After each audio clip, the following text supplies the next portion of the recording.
Bueno, muchas gracias por estar en esta sesión, que es la sesión cuarta de este seminario.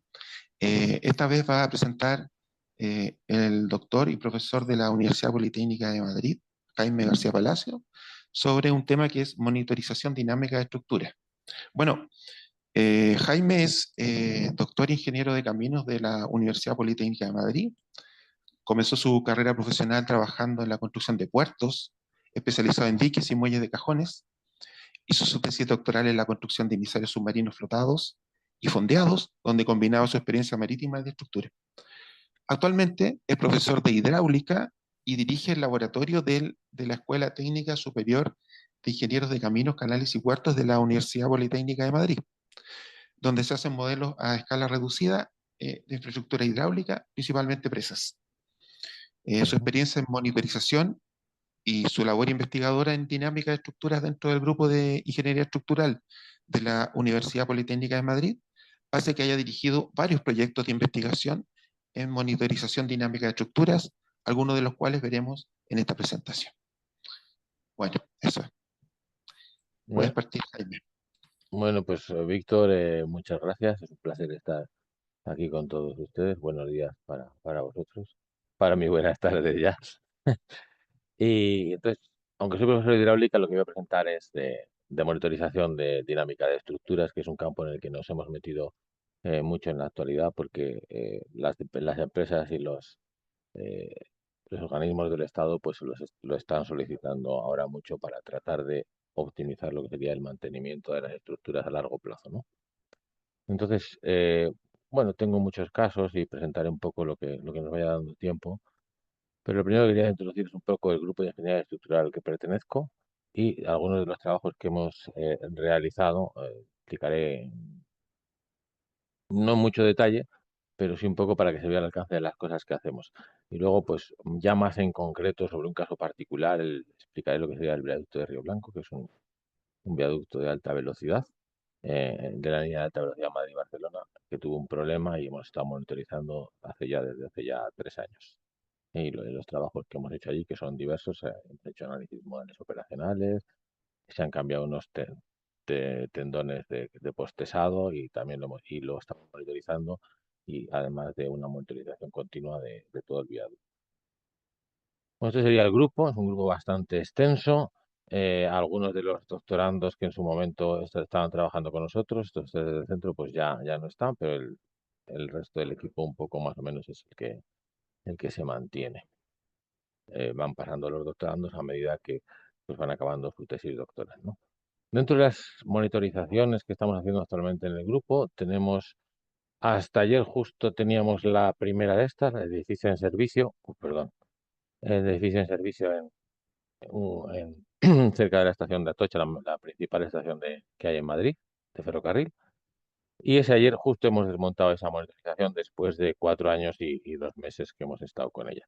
Luego hemos también una pasarela singular en Valladolid, un viaducto ferrocarril que es el que comentaba antes, el de Río Blanco, en la línea de alta velocidad Madrid-Barcelona, un puente de carretera, una de las principales radiales que hay en España, la que va de Madrid, que está en el centro, a Galicia, en el noroeste, y un puente atirantado en Madrid que se han sustituido todos sus tirantes, un puente un poco singular, y lo hemos monitorizado en la fase de cambio de tirantes, que acaba de finalizar ahora mismo, y luego lo monitorizaremos al menos un año más en fase de servicio.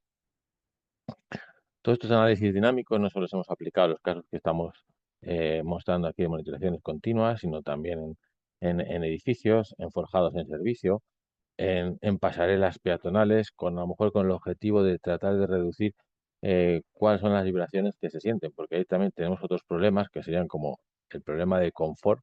Una pasarela puede que no se vaya a caer, pero sí que puede que la gente que pasa sobre ella sienta que se mueve mucho y le dé miedo, o las personas mayores pues tienen dificultades para seguir el paso dentro de la pasarela. Y eso es un problema que afecta que afecta mucho y hay que solucionar.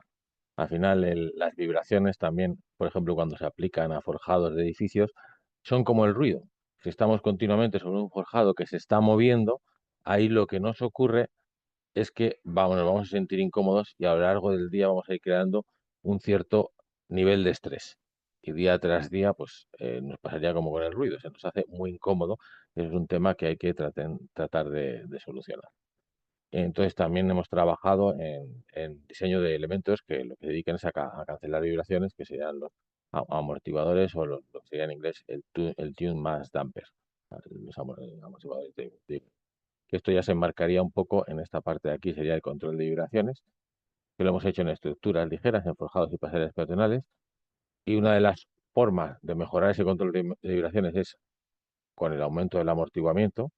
De ahí, por ejemplo, se pueden utilizar elastómeros que vayan en los forjados, en la zona de apoyo de los forjados, tratando de que se aumente el amortiguamiento y no se queden vibraciones libres durante demasiado tiempo, con lo cual se reduce mucho el nivel de vibración.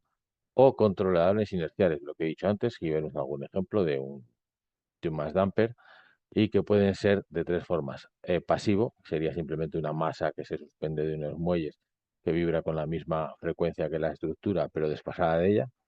Semiactivos que ponemos algo, por ejemplo, para ampliar el amortiguamiento, y activos que realmente lo que estamos haciendo es mover activamente una masa en dirección, retrasada en fase con respecto al movimiento del forjado, pero estamos midiendo el movimiento del forjado para crear ese otro movimiento en contra. Esto es lo que pasa, que son mucho más caros. Y luego también esto se puede aplicar en cuando tenemos, por ejemplo, en un hospital equipos sensibles de rayos X, etcétera, los forjados no se pueden mover absolutamente nada, prácticamente. Y también en un sitio que a ustedes les interesa mucho, que es los péndulos de fricción para colocar debajo de los edificios y evitar que toda la energía transmitida por el terremoto pues se transmita al edificio.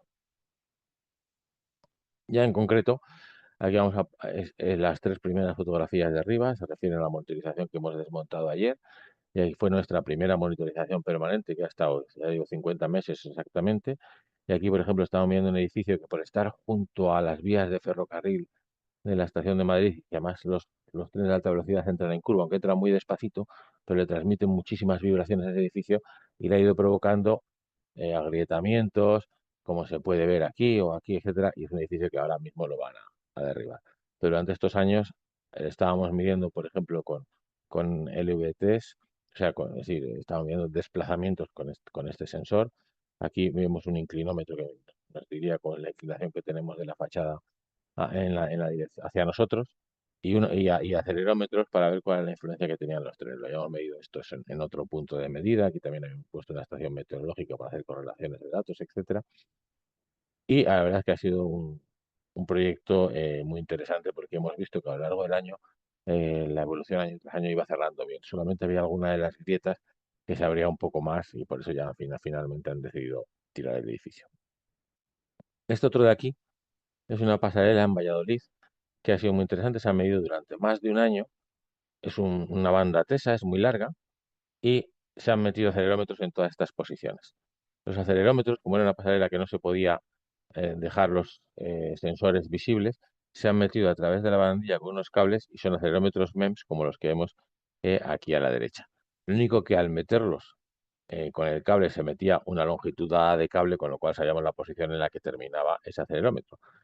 Y luego, como los acelerómetros MEMS miden la gravedad, eso nos permitía determinar cuál es la posición final en que se había quedado, y de esa forma podemos descomponer las aceleraciones en el eje Z, en el X, en el Y, y haciendo un calculillo, una transformación de coordenadas, pues obtener las series que a nosotros nos interesaban. Y luego aquí además existía una estación meteorológica. Aquí veamos el ejemplo de esta banda TESA. Aquí está el dibujo sobre perdón, el perfil de la banda en el río. Y aquí son profesores de universidad todos, corriendo a una frecuencia de resonancia de la propia pasarela. Y fíjense cómo se mueve, ¿eh? La verdad es que eso hace que fuera bastante incómoda a la gente cuando pasaba por aquí. De hecho, el ciclista, cuando llegue al final, va a poner una mala cara como diciendo, estos que están haciendo que me están molestando, y a las personas mayores se les hace bastante difícil. Esta pasarela es curiosa porque en Valladolid hay días que hay variaciones importantes de temperatura dentro de un mismo día, de más de 20 grados a lo largo del año. Pasa dos veces en primavera y hacia octubre, noviembre, y esta pasarela en esos días llegaba a bajar medio metro de altura. ¿eh? O sea que o sea, tiene unas variaciones importantes, es muy, muy ligera, pero tiene esa dificultad que el confort pues se hace un poco difícil en algunos casos dependiendo de cómo se atraviese la pasarela. También hemos medido edificios. Esto es un edificio en Madrid. Entonces, aquí la idea era un poco hacer un gemelo digital del edificio. Se iba a hacer una excavación aquí del metro, etcétera, y saber lo que estaba antes y después de la excavación. Entonces, colocando acelerómetros a lo largo de toda la zona de escaleras del edificio y en algunas plantas más abiertos, se pudieron identificar cuáles eran los modos de vibración del edificio en las distintas direcciones. Y se hizo un gemelo digital del edificio.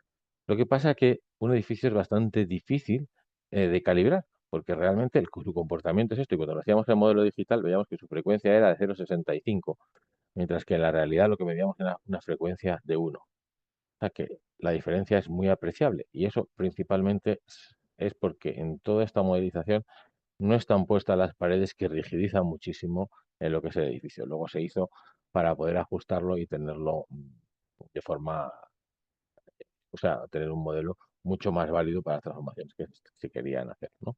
Es uno de los trabajos que hacemos con nuestra monitorización estructural. Identificamos las frecuencias naturales de cualquier estructura. Aquí el edificio evidentemente no se mueve ni se le ha metido ninguna carga extraordinaria. Eso, los acelerómetros que estamos utilizando, que pueden verse aquí, aquí se han puesto 3 para hacer en el fondo como si fuera un acelerómetro triaxial. Si los ponemos en cualquier edificio, vamos a sacar perfectamente las frecuencias de resonancia de ese edificio, o de un puente o de lo que queramos. Eso todavía es algo que dentro de la ingeniería nos cuesta convencer a la gente, incluso a especialistas. Decir, no, yo pongo el acelerómetro y te saco cómo vibra tu estructura. Dice, aunque no pase un tren, aunque no camine una persona por la pasarela, todo eso es posible. Y eso es una información muy valiosa, porque las frecuencias de vibración de la estructura están únicamente asociadas a cosas que conocemos bastante bien, pero que serían la masa, la rigidez y las condiciones de contorno. Entonces, cualquier variación en la frecuencia del edificio a lo largo o de cualquier estructura a lo largo del tiempo significaría que una de esas condiciones han variado. Si es en un edificio puede variar la masa, porque podemos poner más muebles, una piscina arriba o lo que sea, pero en un puente normalmente no. Entonces, lo que habrá variado es la rigidez. Lo normal es que tampoco varíe. O sea, no han sido las condiciones de contorno que tiene peor apoyo, pero sí, la rigidez también puede ser que haya perdido parte de las características mecánicas que tenía, por ejemplo, por agrietamiento, etcétera, de alguno de sus elementos. También lo hemos realizado esto en una presa bóveda, en una presa de 3 arcos, también cerquita de Madrid. Y aquí hicimos varias medidas, identificamos los modos y coincidían bastante bien con lo de ANSYS.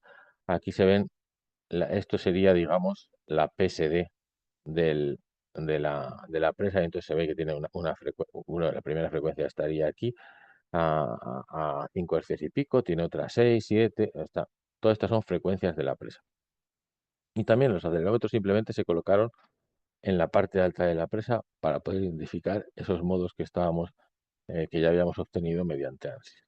Lo que pasa que tuvimos que incluso cortar el desagüe de fondo porque si no, no veíamos la señal, o sea, no veíamos una señal muy limpia porque el desagüe de fondo lo que hacía era crear unas frecuencias muy altas en la presa que al final enmascaraban toda la medida que nosotros queríamos obtener. Nosotros necesitábamos que la presa no tuviera ninguna acción exterior para poderla. Y de hecho aquí, cuando se cortaron los desagües de fondo, esto es lo que medíamos y un coche simplemente, ni siquiera una camioneta, un coche normal, pasó por un lado y para el otro durante el cuarto de hora de medida y se ve perfectamente cómo se reflejaba en los acelerómetros, ¿no? Aquí ya esto es un puente de ferrocarril que todavía no tenía la vía colocada, o sea que lo hemos medido sin ninguna excitación que no fuera la puramente del viento. Eso es lo que hacemos con lo que llamamos el análisis modal ambiental.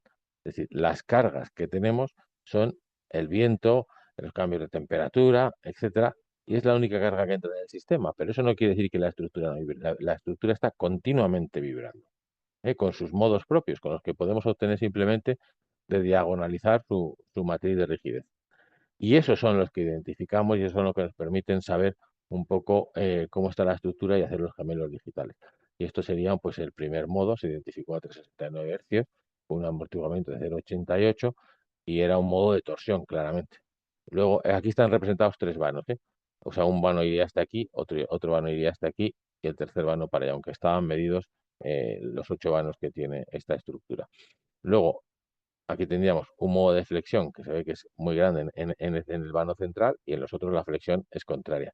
Y luego el siguiente modo es como que los tres son de flexión, también como el primer modo de flexión, pero los tres van en este sentido. Y luego ya sería, esto sería un segundo modo de torsión.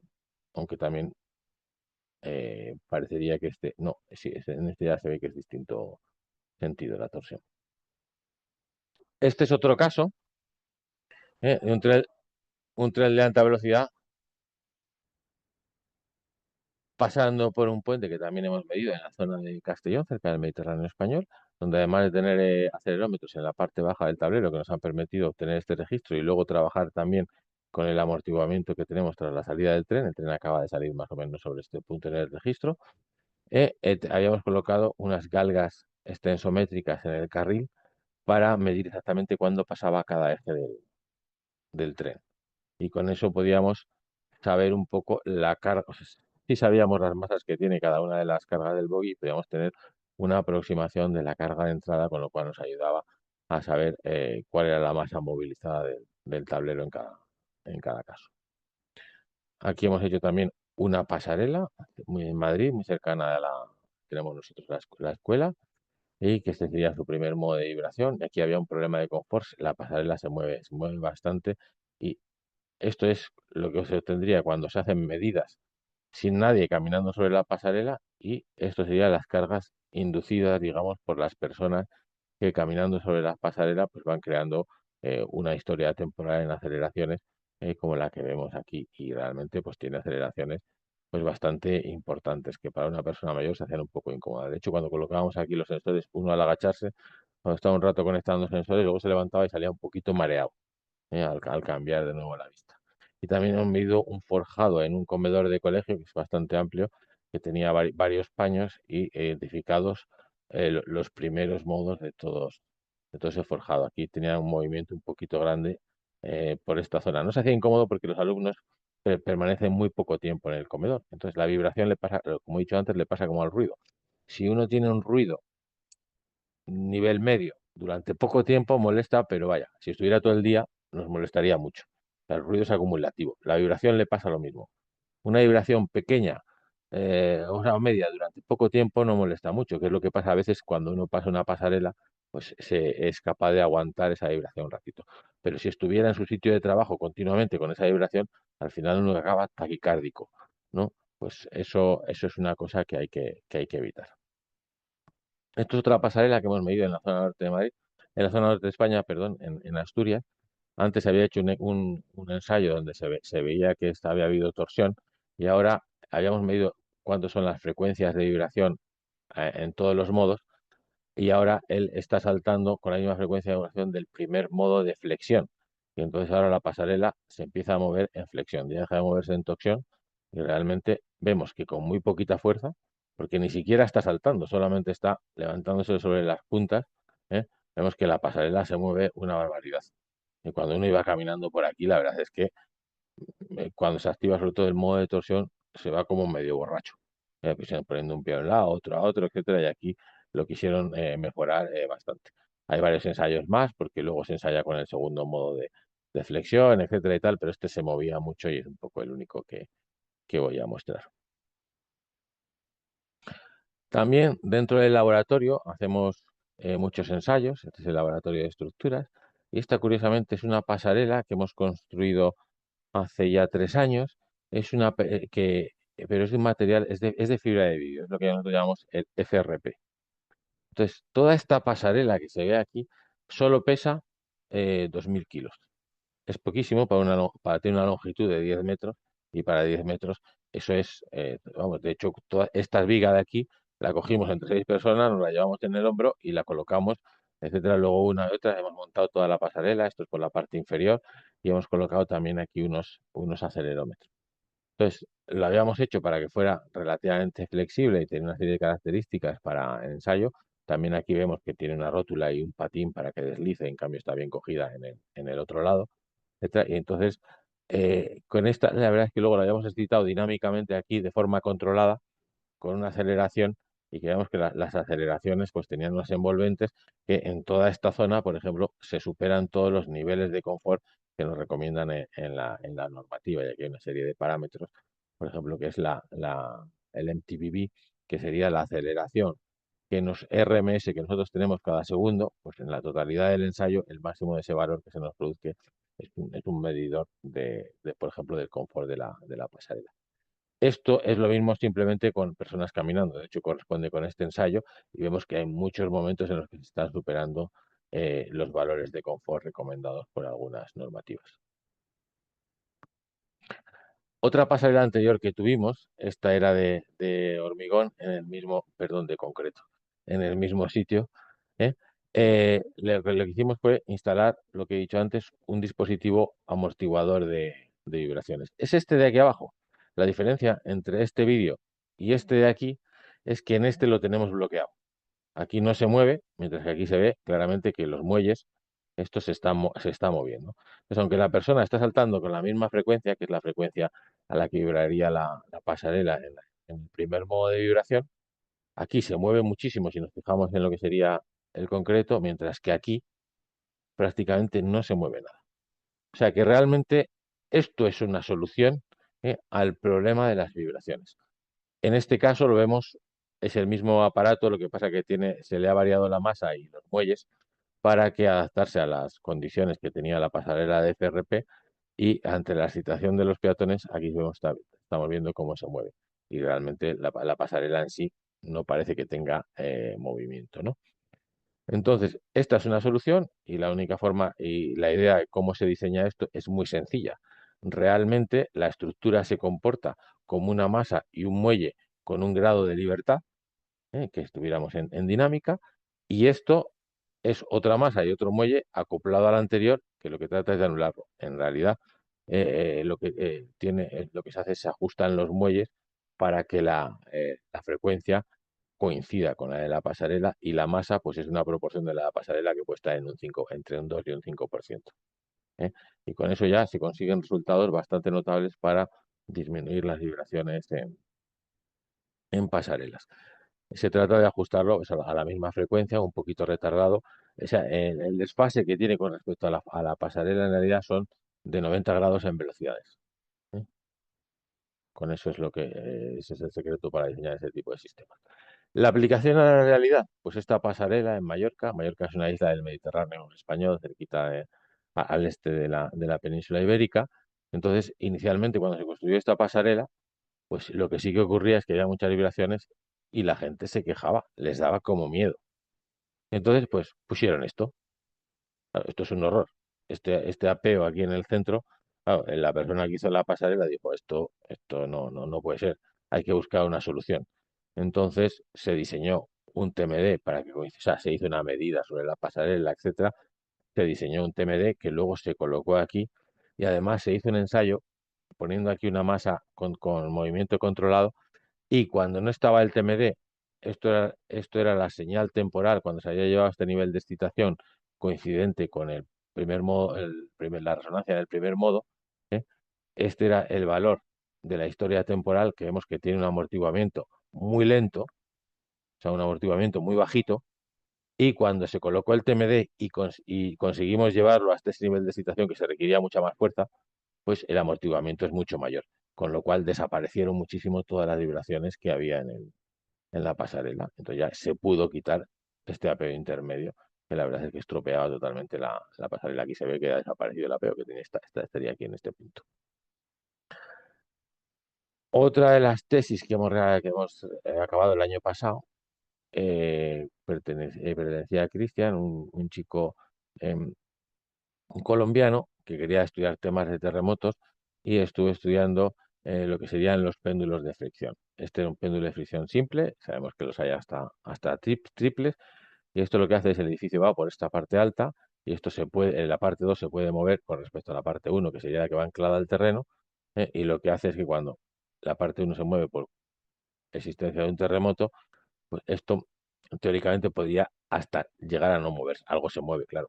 Entonces, depende de cómo se diseña, hay que diseñar la curva, el radio de curvatura de este péndulo de fricción simple, depende del modo que tenga el edificio y se ponen, son platos, en realidad es un elemento circular y absorbe mucha de la energía que transmite el terreno a la estructura, haciendo que tengamos menos daño en la estructura. De hecho, si este era el acelerograma que nosotros teníamos, cuando nosotros lo representamos, esto está hecho, perdón, con el edificio sin péndulo, y cuando ponemos el péndulo, pues vemos que esos mismos valores han bajado muchísimo de las aceleraciones que se transmiten al edificio, con lo cual se reduce el daño. Lo que él quiso añadir en su tesis, en parte de su tesis doctoral, a este sistema, es colocar aquí un amortiguador que se puede controlar eh, su, su rigidez, llegamos con lo cual lo que estás cambiando es el amortiguamiento de la estructura. Aquí lo que se hace es, cuando el péndulo de fricción está muy en el centro, esto se deja que prácticamente no tenga ninguna fuerza que se mueva contra ello, o sea, que tenga muy poquita fuerza. En cambio, cuando se acerca a los extremos, se va poniendo cada vez más duro, de tal forma que esta parte de aquí no llegue a chocar en el extremo, que sería muy malo para el edificio. Pero tiene la ventaja de que cuando ya el terremoto para, si aquí dejamos muy poquita fricción, podemos recolocar el edificio en el centro, porque si no, al diseñar este tipo de dispositivos, si se diseñan para terremotos muy fuertes, pues al final hay que darles una cierta fricción, porque si no llegaríamos a los bordes del plato. Y entonces, a lo mejor en un terremoto pequeñito, pues no se mueve por culpa de esa fricción. Entonces, digamos, si tenemos un dispositivo en el que podamos variar la fricción, podemos tener terremotos pequeñitos donde esto apenas actúe y terremotos más fuertes donde, actuando aquí con una fuerza mayor, mejoremos el comportamiento de nuestro plato. ¿eh? Y eso es lo que ha desarrollado un poquito en su tesis doctoral. Luego ya le voy a enseñar de otras monitorizaciones que tenemos. Este es un viaducto en una de las principales vías en España, la que une Madrid con el noroeste, en Galicia, y hace cosa de 3 años, un viaducto similar a este, se le cayeron dos vanos directamente, una de las 6 principales autopistas de España. Estaba cerrado porque ya habían detectado que tenía algún daño y no pasó nada. Pero claro, en aquel se cayeron 30 y tantos metros, pero este llega a tener pilas de 80. Estaba hecho con la misma tecnología que el otro que está muy cerquita de este. Entonces, dentro de lo que sería la sección transversal en el cajón, todos estos puntos de aquí son cables de pretensado, o sea, son estos cables de postesado, perdón, que se ponen después de construir el puente, que van uniendo desde una pila a otra por el interior del cajón. Entonces, desde un extremo, primero bajan, tienen aquí un desviador, luego una zona plana y luego en la parte final ahí ven que vuelven a subir, los cables vuelven a subir en la parte final. Estos vanos eran isostáticos entre ellos, se cuela mucho agua por las juntas intermedias y eso hacía que los tendones pudieran estar dañados. Estas fotos, de hecho, son del que se cayó, ¿no? Entonces, este no está mal, pero este, por ejemplo, le faltaba bastante relleno de la lechada interior, como a este tenía algún cordón cortado, etcétera, ¿no? Entonces, en esa inspección, pues este otro se está reparando, se está pensando incluso en sustituirlo y mientras tanto nos han pedido que lo monitoricemos. Estamos monitorizando algunos de los tendones porque con lo que nosotros hacemos es colocamos un acelerómetro en el tendón y con eso deducimos la fuerza que puede tener el tendón y la rigidez, midiendo aceleraciones únicamente en el tendón. Y por otra parte nos pidieron otro sistema un poquito más curioso, que es, si aquí llega un vano, el final de un vano, aquí debajo estaría la pila del puente, y aquí viene otro vano más, eh, han puesto unos codales metálicos que van de aquí a aquí y querían saber si había un giro entre esta pared y la solera del cajón. Entonces, con estos codales, si medíamos la fuerza que estaba en los codales, se podía un poco saber lo que estaba ocurriendo. Entonces, para eso, en el codal se puso un sensor, aquí se ve, un sensor de este tipo, que es una galga extensométrica en el fondo, un sensor de hilo que nos mide, aunque que con muy poquita deformación, es capaz de medir la poquita deformación que se produce en el codal y con eso se puede calcular la fuerza. De estos pusimos 88 sensores a lo largo de toda la estructura y pero se comportaban inalámbricamente. O sea, tiene un cable, entonces el cablecillo iba a un aparatito inalámbrico que va aquí, un nodo, y venían 4 sensores. Este y los dos codales, porque hay dos en este, o sea, en este hay otro paralelo a este detrás y hay otro paralelo a este detrás. Entonces tenemos 4 sensores aquí recogidos en un nudo inalámbrico y cada vez que se acaba un vano tenemos otro nudo inalámbrico, etcétera. Entonces todos esos nudos inalámbricos estarían aquí, estarían representados, tendrían 4 sensores cada uno. De estos hay 24 y mandan su señal por radio, con lo cual se comporta muy bien dentro del puente, porque esto es capaz, en zonas libres, es capaz de llegar a 11 kilómetros. Dentro del puente, los 500 metros que tenía el puente sí que nos cubría la radio.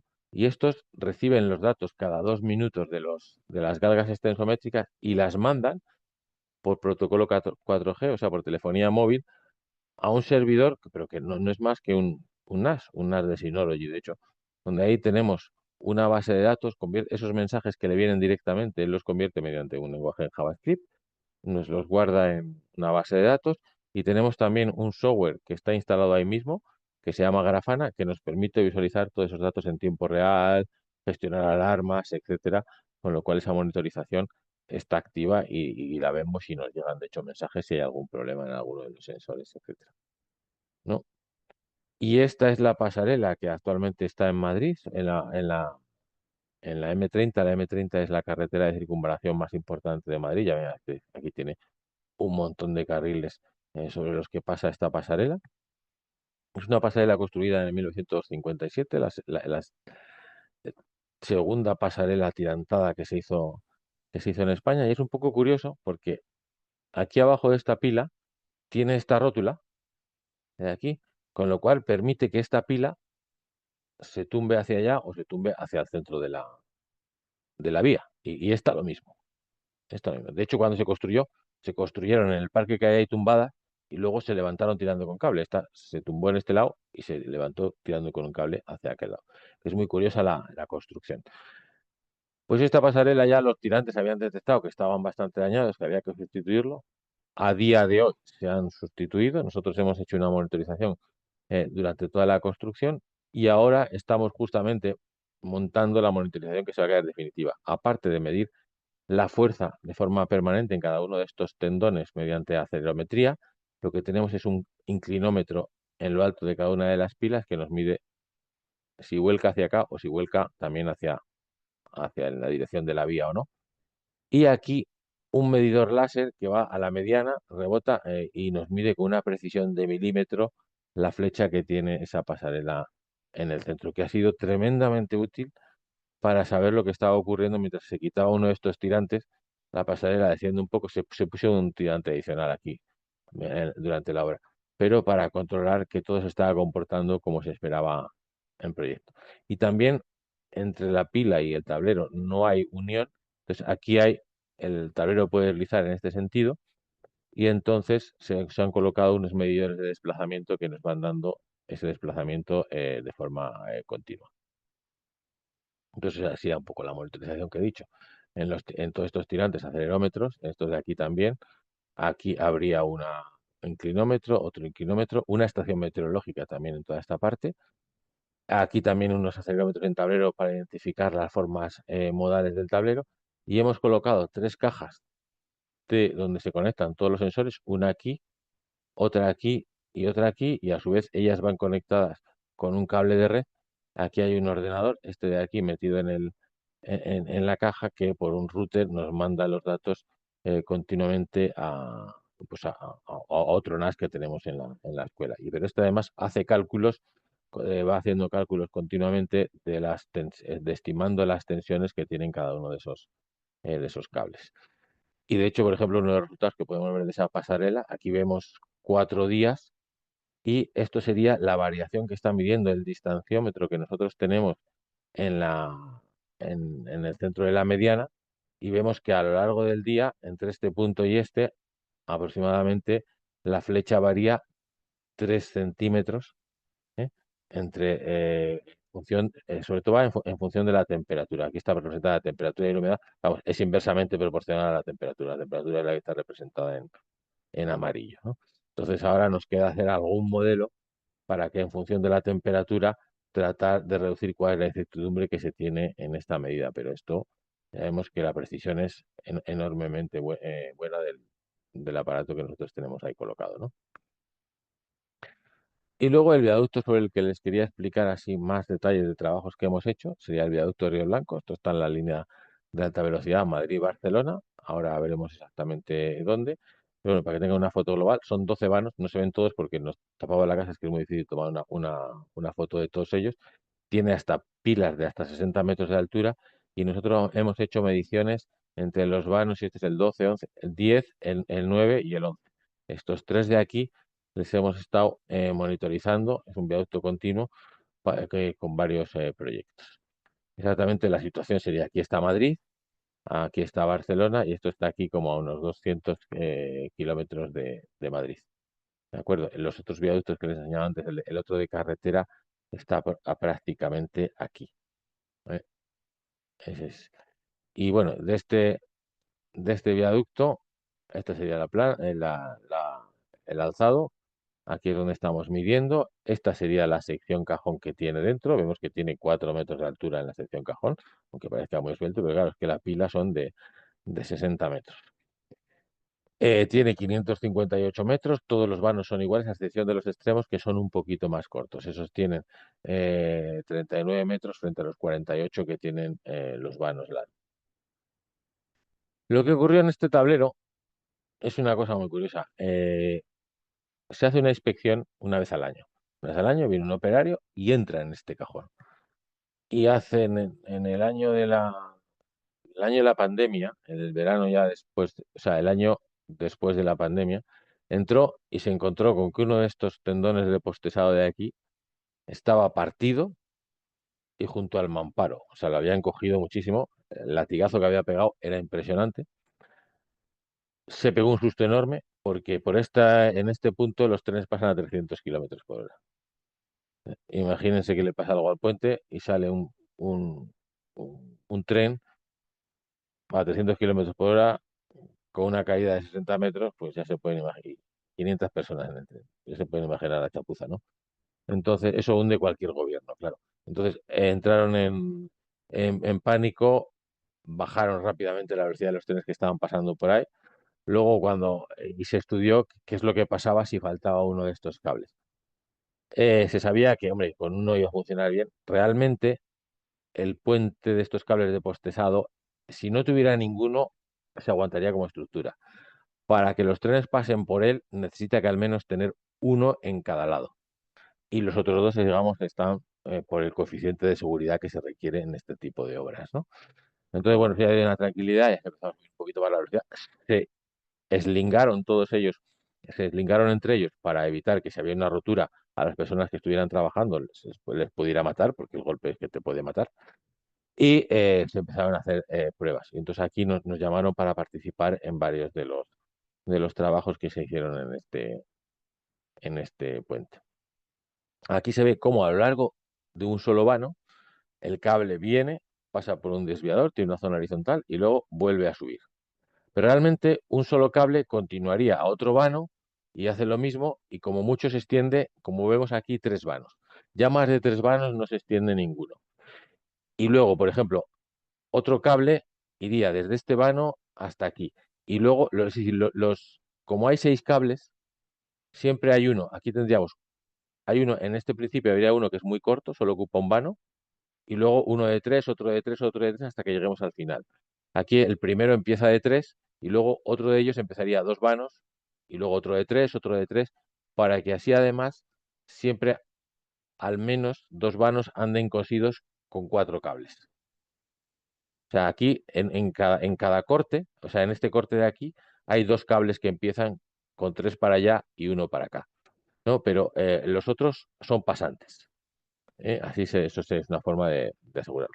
Entonces, lo primero que nos pidieron iban a empezar a cambiar algunos de los cables. De hecho, se cambió un solo cable, o sea, perdón, o sea, una línea, digamos que son varios cables, a lo largo de una línea en cada lado, a lo largo de todo el puente. Con eso ya se aseguraban, como podía asegurar el servicio, que el puente no iba, que iba a poder trabajar siempre. Lo que nos pidieron es, ¿podemos hacer una identificación modal del puente antes y después de cambiar algún tendón de postesado de forma que si hay variaciones lo conozcamos? Y eso fue lo que hicimos. Hicimos una, un, un análisis modal operacional antes de cambiar el tendón, se sustituyó el tendón dañado, hicimos un análisis modal operacional después y los comparamos. ¿Eh? Eso es un primer trabajo. Luego también hicimos otro trabajo que era de todos los tramos de tendones, es decir, esto es un tramo, esto es otro tramo, esto es otro tramo, etcétera, y esos hay 192, los medimos con mucho cuidado para saber cuáles podían estar más estropeados, porque algunos, esto es lo que les pasa normalmente es cuando en su momento se les inyectó, o sea, esto va el cable y luego va una inyección de lechada en el interior. Pues a veces esa inyección de lechada no llegó bien arriba, produjo bastantes huecos, etcétera, y esto es lo que hace que se hayan debilitado más, porque sobre todo por ahí se cuela más el agua y empieza a corroer el acero interno. Ese es el problema que se tenía aquí. Entonces nos pidieron que midiéramos todos para ver cuáles eran los candidatos a ser sustituidos mejor a lo largo de todo el puente. Y luego desde entonces mantenemos una monitorización continua en el vano 9, un poco para saber lo que está ocurriendo y también porque a partir de aquí, digamos, ha hecho mucha experimentación y se quiere saber un poco cómo evolucionan todos estos puentes, etcétera, y cómo poder trabajar con ellos en el futuro. También es un poco más a nivel de experimentación. ¿De acuerdo?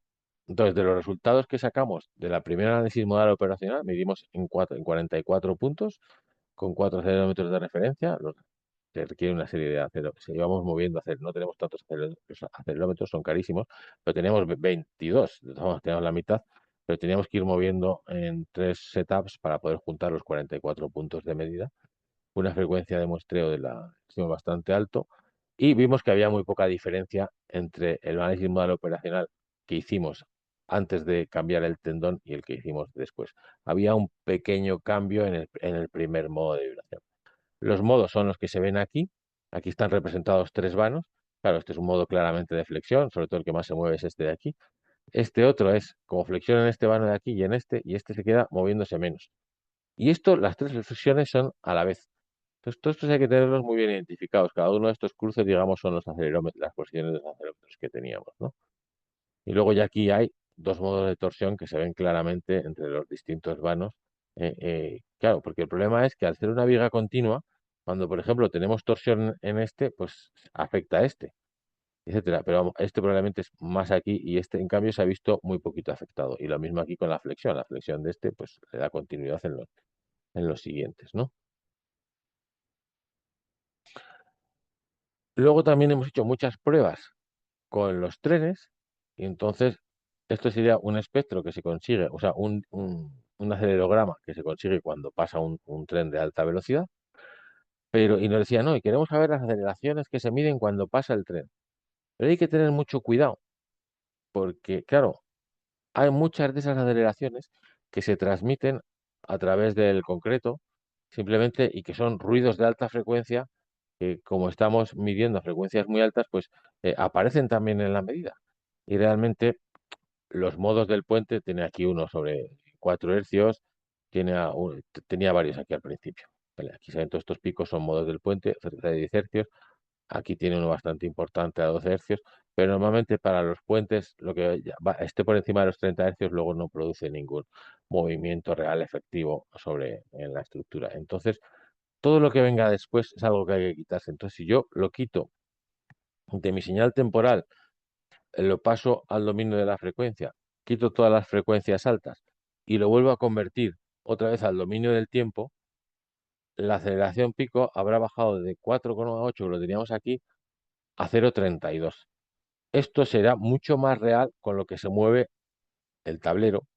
Por ejemplo, estamos viviendo en la solera del cajón. En la solera del cajón realmente la aceleración que tiene es esto porque lo que haya por encima de 30, 40 Hz le va a afectar muy poquito.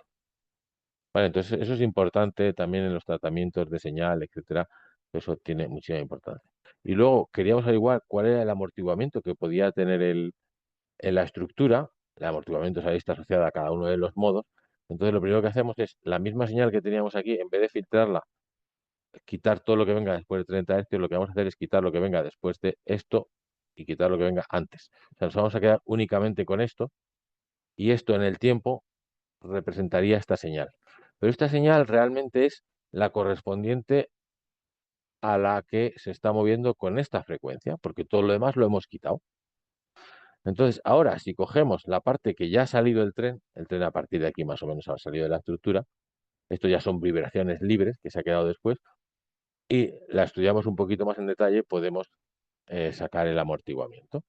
Entonces, eso lo hicimos y vimos que el amortiguamiento cuando tenemos una respuesta libre tras de pasar un tren es de 1,85 aproximadamente, mientras que cuando hacemos la medida por la noche, cuando no pasan trenes, el amortiguamiento es del 0,96.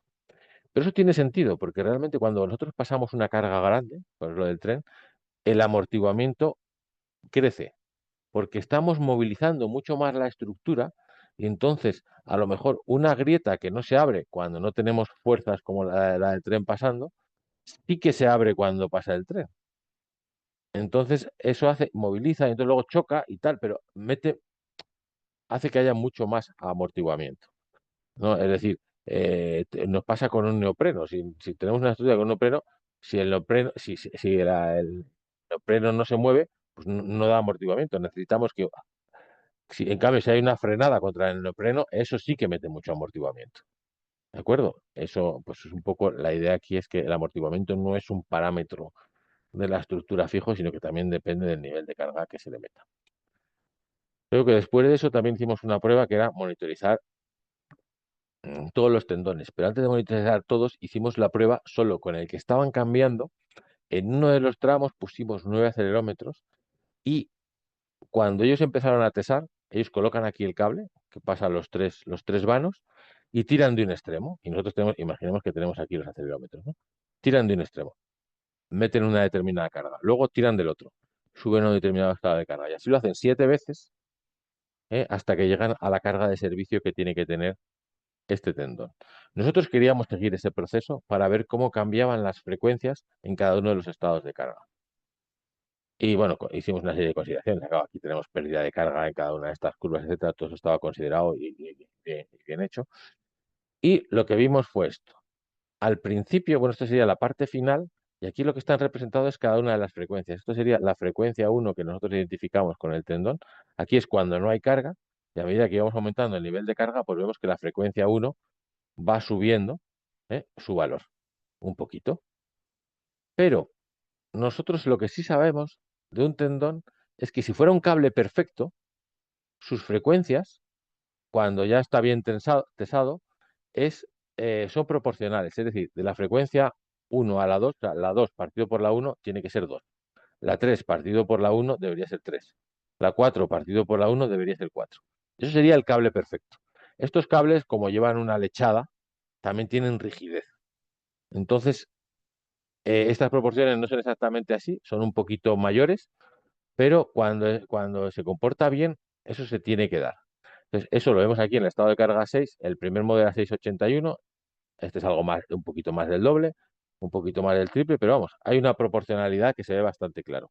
Y en cambio, cuando está bastante destesado, que sería al revés, sería en esta parte de aquí, ya vemos el modo 7, esto es el 4, 5, 6, llegamos al 7, esto, y lo estamos midiendo en los distintos estados de carga. O sea, aquí estaría el estado de carga 1, el estado de carga 2, o sea, perdón, el estado de carga estaría aquí subido.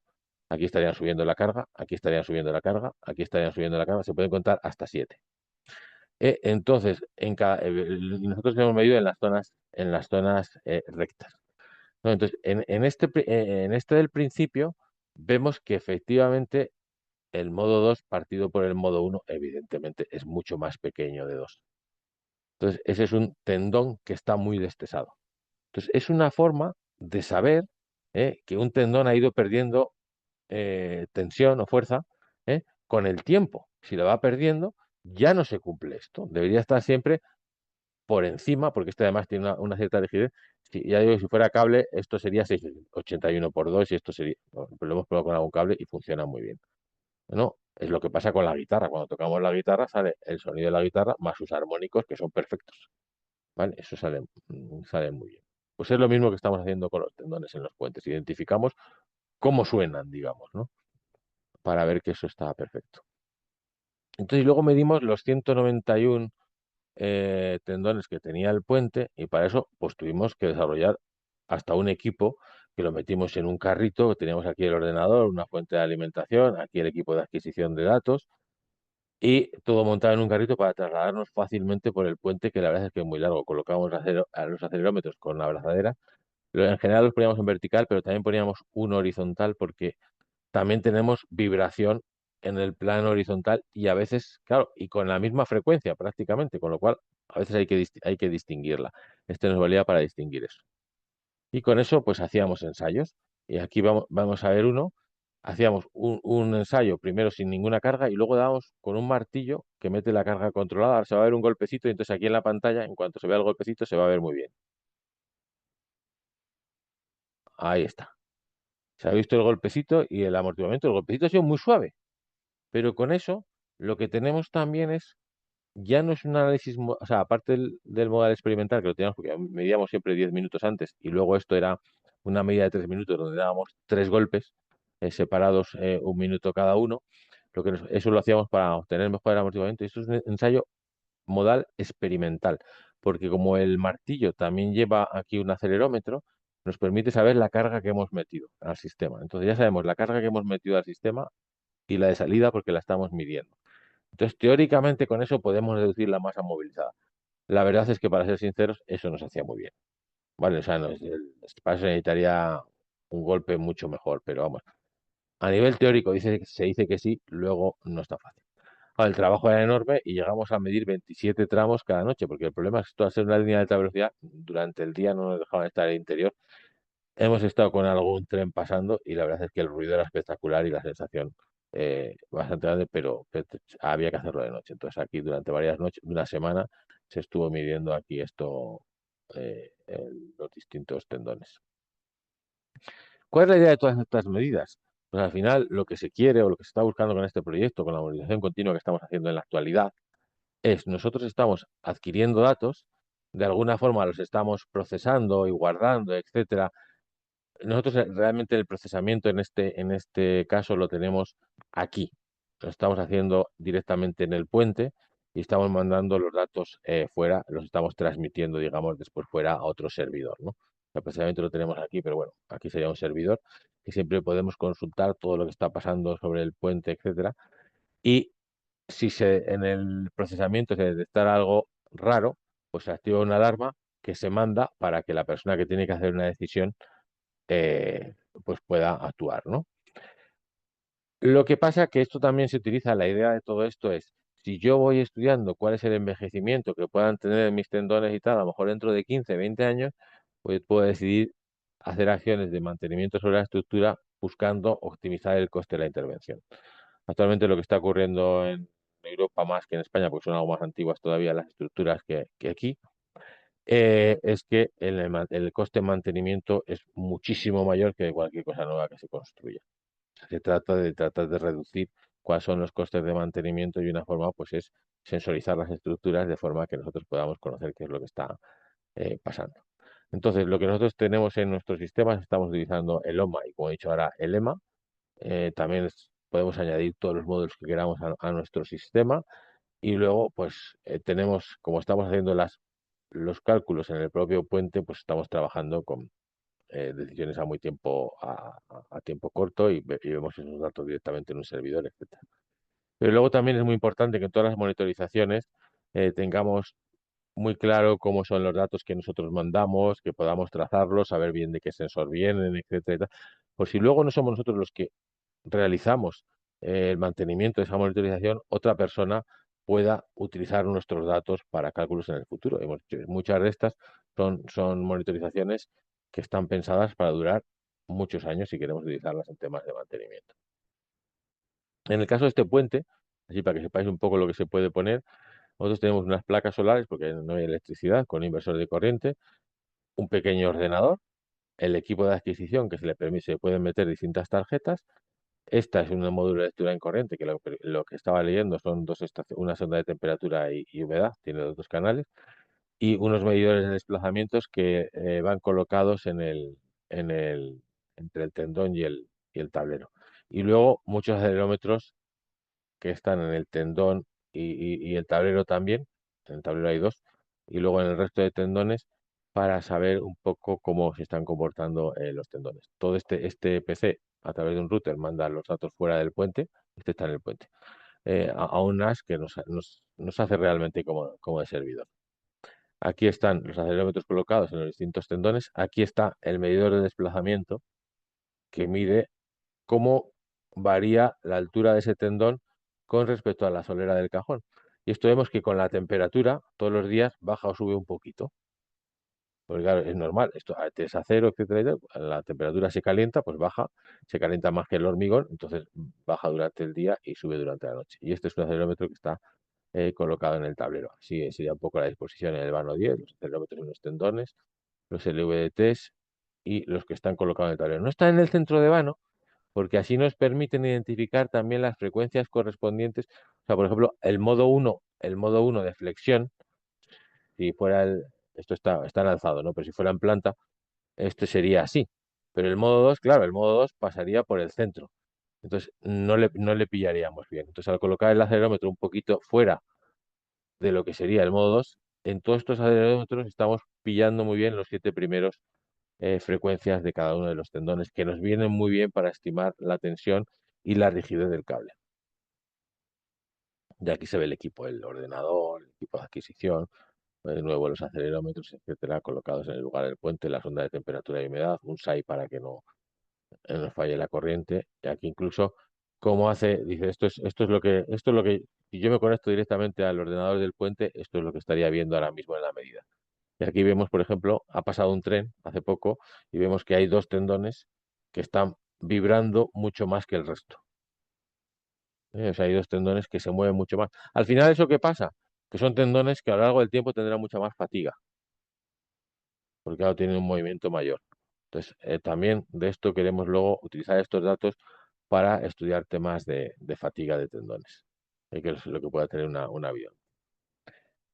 En todo este proceso, lo que te estamos haciendo un poco es, adquirimos nuestros datos, tenemos dos lazos, uno de sensores dinámicos, que serían los acelerómetros, que estamos cogiendo 1.700 datos por segundo, y los sensores estáticos, que son la temperatura, humedad y los medidores de desplazamiento, son dos datos o sea, un dato cada 2 segundos, perdón.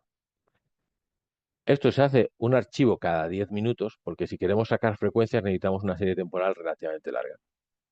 Entonces, con ese archivo de 10 minutos, distinguimos los casos en los que ha pasado un tren de los que no ha pasado un tren. Los que no ha pasado un tren son cálculos medioambientales, con lo cual las cargas que tenemos únicamente son las debido al viento, etcétera y tal, y estos son registros forzados, ¿no? Entonces cambia mucho la forma del registro. Esto lo separamos, nos permite hacer distintos tratamientos de un caso y otro, porque por ejemplo de aquí, cuando tenemos un análisis medioambiental, lo que podemos sacar es las frecuencias del tablero con mucha claridad. Y esos datos, como he dicho, los mandamos a un servidor donde podemos verlos desde fuera, etcétera, y generar informes y demás. Todo esto está un poco explicado aquí Aquí vemos un registro de 10 minutos. Entonces, lo que estamos diciendo es que toda esta señal que está registrando el acelerómetro sería ambiental. Aquí hemos visto que ha entrado un tren, luego ha habido otro registro ambiental. Servicio es lo forzado, es una medida de servicio. Esto está identificado. Y luego, a partir de aquí, otra medida ambiental. Para poder hacer un análisis modal operacional del tablero, lo que necesitamos es que la medida ambiental supere al menos los 5 minutos de medida, pero eso lo tenemos muchas veces a lo largo del día. Durante 5 minutos no pasan trenes, ¿no? Y vemos que los trenes dejan un registro que cada uno es distinto. De hecho, si vamos un poquito con más detalle, yo solamente mirando el registro, como estamos midiendo en el vano 9 y tiene 12 vanos, yo sé que este tren ha entrado por el vano 12, porque entra, o sea, aquí se ve que entra en la estructura, pero realmente cuando entra en mi vano es más o menos por aquí. Y ya por aquí desaparece el vano y luego ya se quedan vibraciones libres. En cambio, si me fijo en esto es que va a Madrid a Zaragoza o Zaragoza a Madrid. Y si me fijo en este ha entrado por el vano 1 y ha tardado más tiempo hasta aquí en llegar al vano 9. realmente. O sea, se ve sobre todo en el de abajo, no es el mismo tren. Lo que pasa es que hay dos aceleradores de tablero, entonces esto se ve. Pero vamos, hasta aquí no ha llegado al vano 9, mientras que aquí al vano 9 solo ha necesitado esta pequeña longitud. Entonces ya con eso solo podrías, con eso ya sé la dirección en la que pasa cada tren. Y de hecho, si yo miro luego los registros de todos los tendones, también puedo saber, veo claramente que estos son los tendones que están en el lado derecho, en el lado izquierdo del puente, y estos son los que están en el lado derecho del puente. Entonces, aquí claramente veo que este tren ha pasado por el lado derecho y este ha pasado por el lado izquierdo. Aquí no lo tengo tan claro porque los dos parecen un poquito más iguales, pero claro, yo este, que lo tengo que comparar con este de aquí, veo claro que sí, aquí es más pequeño. Pues efectivamente, ha pasado por el otro lado. Y este también, cuando comparo este con este, aquí es mayor, con lo cual este está pasando por el lado izquierdo. Pero vemos que cada tren deja una huella distinta en los tendones en los que pasa. Una de las cosas que estamos haciendo ahora es únicamente utilizando estas señales de los trenes y sabemos que pasan, eso estamos ahora, estamos viendo los grupos porque ahí tenemos un poquito de duda. Creemos que pasan 6 tipos de convoys diferentes. Entonces, 6 tipos de convoy diferentes y 2 direcciones harían como que tengamos 12 registros que puedan ser claramente diferenciados. Entonces, estamos utilizando una técnica de inteligencia artificial de clustering para ver si automáticamente somos capaces de sacar esos 12 grupos y que cuando pase el próximo tren nos diga, una vez que los tengamos identificados, ya los etiquetaremos con el tipo de tren que es y entonces, cuando pase el siguiente, nos puede decir, el que acaba de pasar es un tren AVE tipo no sé qué, un talgo, tiene nombre, vamos. Entonces, eso se puede saber en la estructura y cuál es la ventaja. Y además, viendo el registro, se podría casi hasta determinar la velocidad de paso, ¿no? Entonces, ¿cuál es la ventaja? Que comparados un mismo tren con tiempos muy posteriores, podemos saber si está haciendo más daño en la estructura o no, por si tiene mayores niveles de aceleración, etcétera. ¿No? Pues con eso queremos empezar a trabajar ahora que ya tenemos un historial de registros bastante importante. Claro, a efectos prácticos, todo lo que estábamos haciendo es, nosotros venía nuestra serie de 10 minutos, la dividíamos, decíamos si era una serie de servicio donde pasa un tren, una serie ambiental para poder hacer un OMA siempre y cuando tuviéramos un tiempo mayor de 5 minutos. En esto también aprovechábamos y si hay algo raro, por ejemplo, que pues el VT registre un movimiento demasiado raro, etcétera, se crea una alarma de primer nivel que sería, digamos, de urgencia, casi a los 10 minutos de haberse adquirido la señal. Y de todo esto sacamos una serie de parámetros. Estos parámetros, por ejemplo, lo que estamos sacando nosotros son el valor medio de los LVTs en esos 10 minutos, también sacamos los máximos y los mínimos y su desviación estándar, luego la temperatura, la humedad, con sus desviaciones estándar y medias, un valor que he dicho antes que era la aceleración RMS máxima tomada cada segundo en los 10 minutos y hasta 7 frecuencias de cada uno de los tendones que están colocados y las dos primeras frecuencias de tablero. Esos son los parámetros que yo tengo después de cada 10 minutos de medida. Pero con esos parámetros obtenemos unos índices que son posibles índices de daño. Son hasta 56 posibles indicadores de alarma, que algunos son tan tontos como, oye, vamos a sacar la aceleración pico, el valor en TBB que hemos visto antes, las dos frecuencias del tablero, pero también en los tendones hemos dicho que era muy importante la relación entre el tendón 1, la frecuencia del tendón 1 y la frecuencia del tendón 2, la de 3 de la 4, la de 4 del 1. De hecho, tenemos sacado hasta la 7, pero en los indicadores solo tenemos metidas hasta la 4. Entonces, estos indicadores son los que yo quiero comparar como indicadores de evolución de posible daño de mi estructura, ¿vale? De cara a futuro. Entonces, los hemos separado, lo que serían para acelerómetros, algunos son de registros de servicio y otros son para los registros ambientales, ¿no? Entonces, pero con ellos son los que estamos trabajando. Entonces, una vez que yo tengo estos indicadores o estos índices, los voy a comparar con los 14 días anteriores. ¿Y cómo lo hago? Pues yo de los 14, de todas las medidas que tengo de los 14 días anteriores, por ejemplo, compruebo cuál es la aceleración que he tenido, la aceleración pico que he tenido. Calculo el nivel de excedencia del 99%. Y en la medida de los 10 minutos actual, por ejemplo, para el tendón 2, que es el que tengo aquí, compruebo si mi aceleración supera, ese umbral de excedencia del 99% o no. Si lo supera, calculo un índice de daño que sería la diferencia con el indicador del 99% y normalizado al indicador del 99%. Y ahí tendría un posible valor de daño. Claro, si este punto está más acá, este valor de daño sería mayor. Y si está por debajo del 99%, simplemente pongo un cero. No hay daño, está dentro de lo que tendría que ser un comportamiento adecuado. ¿De acuerdo? Entonces, claro, como tengo 56 indicadores de alarmas, ¿ahora qué hago con ellos? Los pongo en una matriz. Entonces, en el caso actual, este puede ser el de la aceleración pico del sensor 2. Aquí estaría el de la aceleración pico del sensor 1. Este podría ser la relación 4 entre la relación 1 del tendón, lo que sea, ¿no? Entonces, si aquí tengo muchos fallos, esto me está diciendo que mi medida actual de 10 minutos ha pasado algo. Entonces, que debería decir, siempre hay alguno que sale mayor que el 99%. Tengo 56 indicadores, lo normal es que cada 2 medidas al menos tuviera uno que está saltando ese valor, o que solo sea por estadística, porque ya tendría 99 medidas. Entonces, bueno, entonces digamos aquí, si tenemos 5, ya mandamos una alarma. Oye, mirar este registro a ver qué está pasando.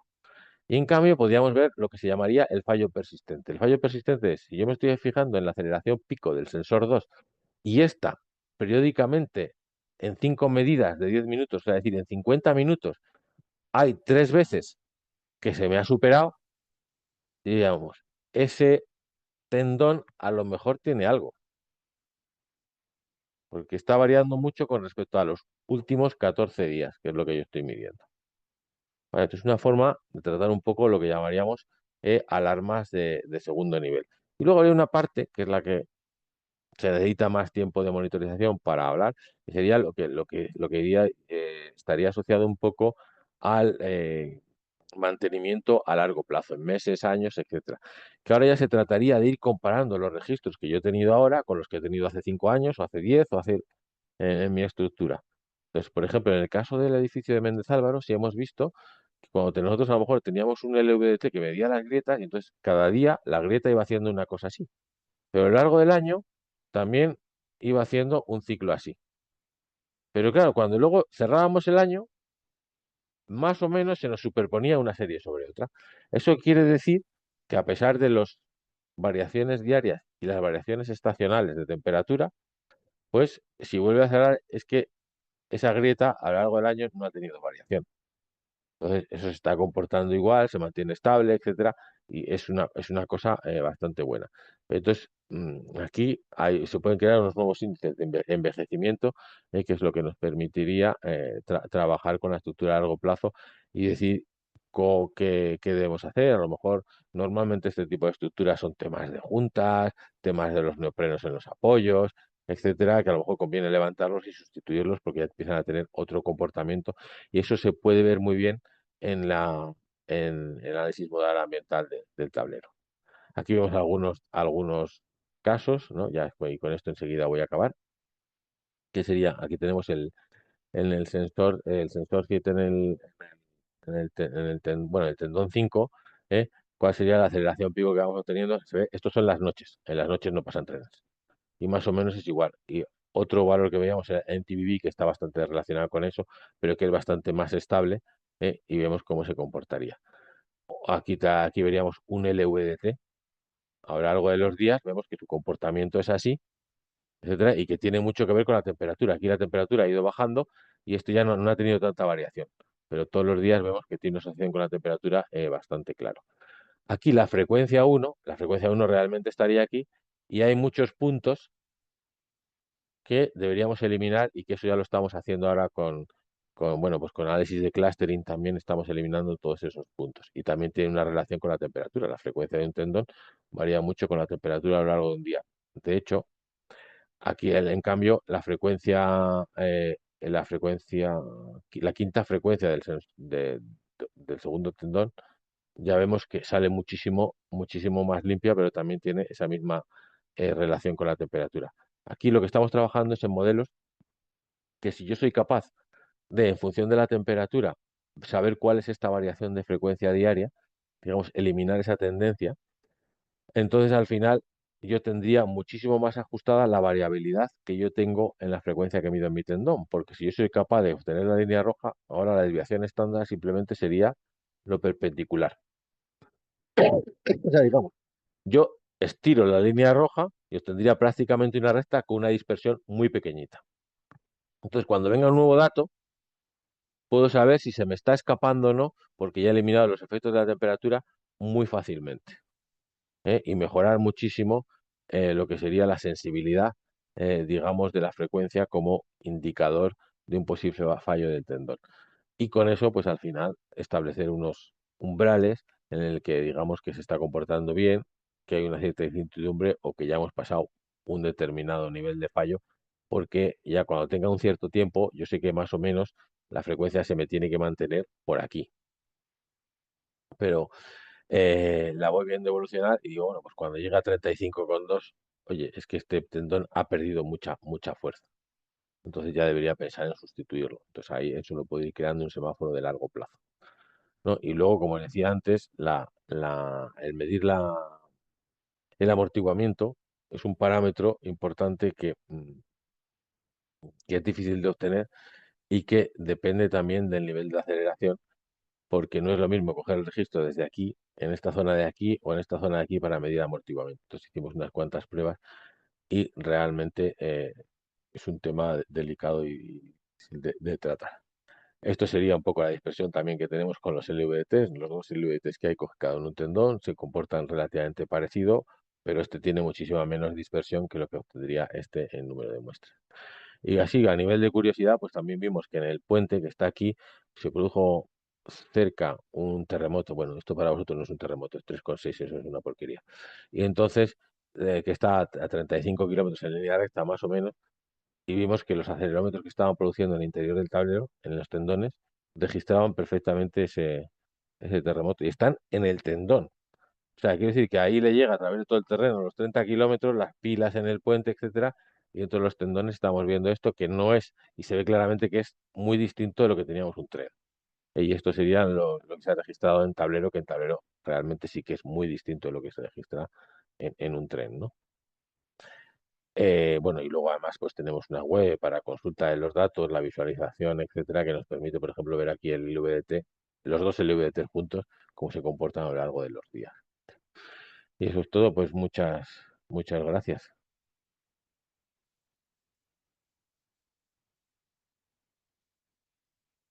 Oh, y muchas gracias, Jaime, por tu muy interesante presentación y muy completa también tu exposición. Eh, muy interesante lo que hace tu grupo de investigación. Eh, yo me tuve que salir, no sé, algo pasó, ahora estoy con el celular. Quería abrir entonces esta sesión para preguntas de los participantes. No sé si hay alguna consulta, algo que quieran comentar o preguntar.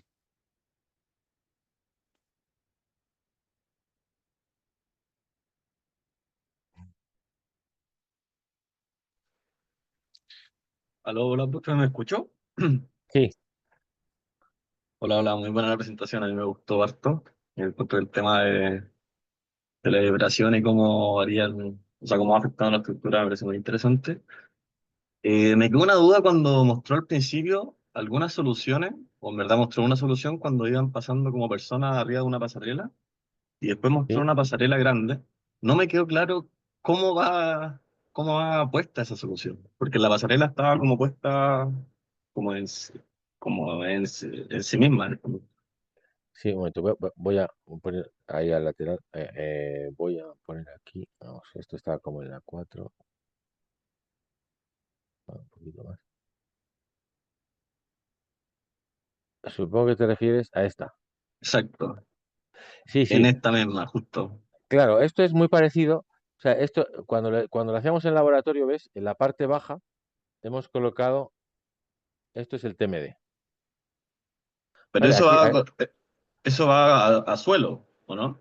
sí, sí, o sea, esto, digamos que aquí la pasarela es o el forjado de concreto, es este de aquí, está filmado un poquito de abajo y esta ya es la parte inferior. Eso está por la parte de abajo. O sea, el canto únicamente va desde aquí hasta aquí. ¿Sabes? Y esto está debajo, colgado en vertical. Entonces, cuando la persona da golpes, esto se mueve, digamos, desfasado, va desfasado a 90 grados en velocidad. ¿Ves? Entonces, claro, lo que hace él, se está comiendo el movimiento que tiene la pasarela, se lo está comiendo el, el tune mass damper, el amortiguador que está debajo. En cambio, aquí, cuando le estábamos dando, como está bloqueado, todo lo que es la pasarela, que sería esto, más el amortiguador, se mueven de forma conjunta, está bloqueado. Aquí se mueve, o sea, se mueve conjuntamente con la pasarela, no está vibrando en sí mismo. ¿Vale? Aquí sí que se ve que los muelles se están moviendo. Entonces, cuando lo hemos llevado a esta pasarela de aquí, se ha puesto debajo, en la parte inferior del forjado. O sea, la gente camina por la parte alta de esto. Y aquí está colocado. Está colocado en un lateral. Está colocado en un lateral porque, perdón, es que el modo que aquí se citaba era de torsión. Pero el modo de torsión lo que crea es, no deja de crear, o sea, esto se crea, era así el movimiento. Entonces, claro, yo me estoy comiendo el de esta parte de aquí, me lo estoy comiendo, porque no le dejo, porque empieza a vibrar ahí el cacharro. Entonces está debajo en un lateral y se mueven las masas hacia arriba y hacia abajo, cuando esto empezaba a vibrar en este lado hacia arriba y abajo, porque aquí es mucho más rígido. Claro, esto es un voladizo, porque está fotografiado desde abajo, y entonces, claro, se movía, digamos, o sea, perdón, es que me lío yo con mis manos. Esto se mueve así. El arco está aquí, ¿no? En esta dirección. Esto se mueve así. ¿De acuerdo? Te Entonces, con encuentro eso, que es una solución increíble, en verdad. no, y es muy fácil, ¿eh? O sea, esto es muy fácil de calcular. Esto en estructura se calcula masa muelle con otra masa, o sea, es decir, al final estamos diciendo que mi estructura, la primera frecuencia es la masa de la estructura con un muelle que le haga vibrar a esa misma frecuencia. Eso sería simplificar el primer modo de la estructura a un sistema de un grado de libertad. Nada más. Una masa y un muelle. Nada más, así, vibrando. Entonces, yo voy a poner otra masa y otro muelle encima, que lo que hace es, cuando este trata de moverse, al principio no se mueve, y luego hace arrastra, pero como se mueve al contrario, anula el movimiento. Y eso se calcula, y entonces lo único que tienes que calcular es, en función de la masa que tú estás colocando en este amortiguador, que esa sería la del segundo sistema, tienes que colocar estos muelles. En el fondo es lo mismo que se hace en los edificios cuando les colocas un péndulo. Lo calculas como un solo grado de libertad del edificio moviéndose. En este caso, el edificio se mueve así y tú vas a colocar un péndulo contrario que se mueve al revés. Y entonces paramos el movimiento del edificio. Pues aquí es, como el movimiento es en vertical, lo que hago es coloco algo así. ¿De acuerdo? Aprovechando que mencionó lo del péndulo, no sé si era una tesis de un doctorado, de un alumno suyo, el que le estaba poniendo la amortiguador al péndulo. Este es al revés. O sea, esto en realidad es en la base de la columna. O sea, yo aquí Sí, sí. lo coloco en Es la base pa- de la columna y entonces, claro, así. Si vibra, si el terremoto, si tengo la base, el terremoto está haciendo esto, el edificio se va a mover poco. Porque lo que estoy haciendo es que aquí no haya apenas deslizamiento. Pero claro, el problema aquí es, ¿de qué dimensión tiene que ser este plato? La curvatura sí que va asociada, la curvatura sí que va asociada con el modo que yo quiero eliminar. ¿Eh? O sea, en el fondo viene dada por si el edificio se mueve a una frecuencia y yo le pusiera como un péndulo al centro, al centro de masas del edificio, etcétera, me acabaría dando esta curvatura. Sería una forma muy simplificada de decirlo, ¿eh? Pero sí, es un poco más o menos eso. Entonces, claro, si esto fuera plano, por ejemplo, y pudiera ser infinito, sería perfecto, porque entonces el terremoto viene, yo tengo el movimiento, como esto es, y no tiene ninguna fricción, el edificio no se me va a mover nada. Entonces no recibe ninguna fuerza horizontal. Si no hubiera absolutamente ninguna fricción. A poco que tenga una fricción, bueno, pues se moverá un poquito menos, pero algo se lo lleva. Pero hemos disminuido mucho la fuerza, que es lo que ocurre aquí. Entonces, de hecho, existen métodos mucho más complejos porque existen los péndulos de fricción, los péndulos triples, que llevan como otro péndulo exterior a este, etcétera, para que se mueva. El problema de este péndulo es, cuando se acaba el terremoto, si yo esto lo diseño con muy poquita fricción, se me podría ir casi al infinito el edificio, y entonces si choca en la parte final ya estoy mal, porque claro, al haber un choque, si yo, perdón, si le hago chocar ahí, ¡poc! Entonces luego el edificio hace, uy, se me va a ir, va a intentar seguir su movimiento. Entonces, eso es muy malo, que choque. Entonces, hay que evitar que choque en el final. Entonces, tengo dos formas. O lo hago totalmente enorme, que eso es muy caro, o pongo algo de fricción para que se mueva menos de lo que se me movía el terreno, pero así y transmitir algo de carga, pero no llego al extremo. Entonces, claro, ¿qué me puede pasar? Que si pongo algo más de fricción cuando se acaba el terremoto, esto en vez de que, uy, perdón, esto en vez de quedarse en el centro se me puede quedar aquí, descolocado. Y entonces en el próximo terremoto estoy mal situado. O en terremotos pequeños puede no activarse porque tengo tanta fricción que no se activa para terremotos pequeños y es una pena porque me gustaría tener un dispositivo que me valga para todo. Entonces la idea que teníamos es, pongamos un péndulo de muy poquita fricción, pero claro, si ponemos poquita fricción nos puede llegar aquí al extremo.